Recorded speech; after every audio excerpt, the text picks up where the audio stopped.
So, have you ever gone to the pet store, carefully picked out this bright, vibrant red toy for your dog, brought it all the way home, and then watched them just completely ignore it? Or maybe you've caught yourself talking to your dog in that goofy, high-pitched baby voice and thought, do they even understand me right now, or do I just sound totally ridiculous? Look, it's something literally every pet parent experiences. But it really begs a fascinating question. Do you actually know what your dog is thinking?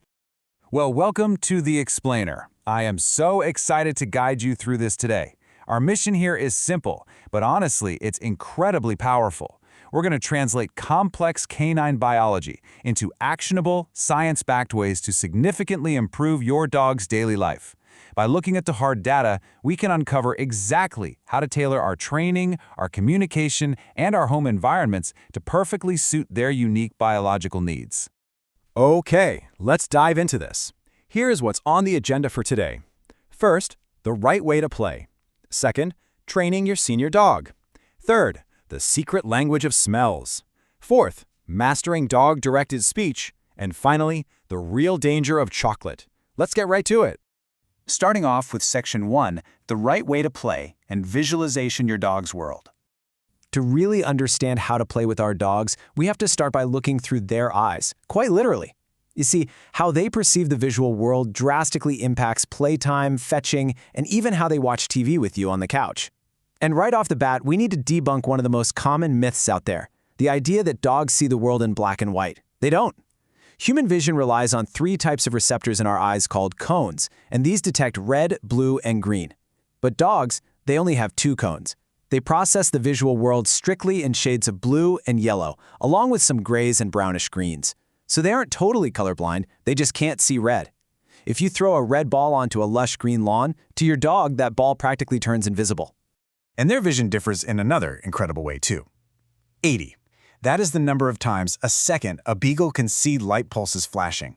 Dogs' visual systems are way more sensitive to flickering light, which helps them perceive movement incredibly efficiently. Why does this actually matter for you? Well, if you have an older standard television, it only refreshes about 60 times a second. Well, that looks like a smooth moving picture to us. To your dog, it looks like a super annoying, incredibly fast strobe light. So how do we actually apply this biology to playtime? Here are your practical takeaways. First up, ditch those red toys immediately. If you want a really successful game of fetch, buy toys that are blue or yellow so your dog can actually spot them against the grass. Second, if you want your dog to enjoy screen time with you, you're going to need to upgrade to a modern TV with a high refresh rate, well above 60 Hz. And finally, if you really want to capture their attention on that screen, play videos featuring nature sounds, squeaking toys, or other dogs. Moving right along to Section 2, training your senior dog and debunking the oldest dog myth. We have all heard the old adage, right? You can't teach an old dog new tricks. Well, a brilliant 2017 study by European researchers completely proved otherwise. They trained hundreds of dogs to play a touchscreen computer game where they had to touch specific images with their noses to get a treat, and what they found was absolutely fascinating. While puppies learn very fast but get easily distracted and need high energy, senior dogs, specifically those over 13 years old, actually thrive on low-energy, highly focused tasks. Now, sure, they do learn a little bit slower, and it is harder to initially capture their attention, but they absolutely can learn the game. They just need a different approach, instead of running around. Think about it like this. Older human beings often benefit immensely from keeping their minds sharp with crossword puzzles or Sudoku. Your senior dog needs that exact same cognitive workout. Researchers noted that mental stimulation might be great for keeping older dogs healthy and happy. They might not be able to play a marathon session of fetch anymore, but their brains are still hungry for engagement. Continuing to train them is honestly one of the most vital things you can do for their long-term health. So here is how you can put this into practice safely and effectively. Step 1. Shift to low-energy brain games. Try hiding treats around the house or using puzzle toys. Step 2. Just be patient. Older dogs tune things out more easily, so you have to work just a little harder to gently capture their attention.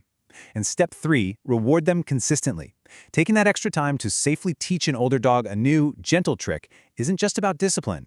It's a profound, scientifically backed way to show them love and greatly improve their quality of life. All right, on to Section 3, the secret language of smells and how dogs process our feelings. We've talked about what they see and how they learn, but to truly understand our dogs, we have to talk about their absolute superpower, their noses. Can dogs really smell fear?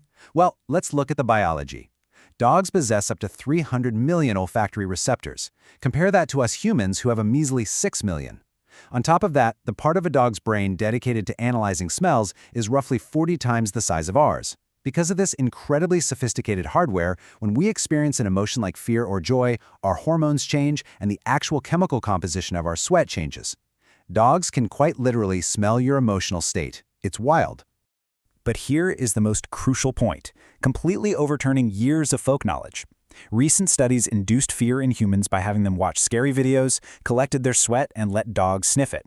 Did the dogs get aggressive like in the old movies? No. Smelling fear actually stressed the dogs out. Their heart rates increased, and they actively sought reassurance from their owners. Conversely, when they smelled happy sweat, they were noticeably friendlier to strangers.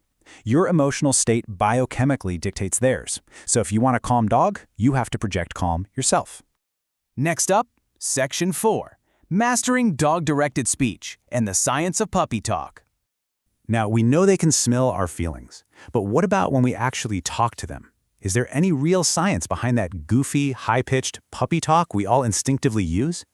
Scientists call our baby voice infant-directed speech, which is high-pitched, slow, and sing-songy, designed to capture a nonverbal baby's attention.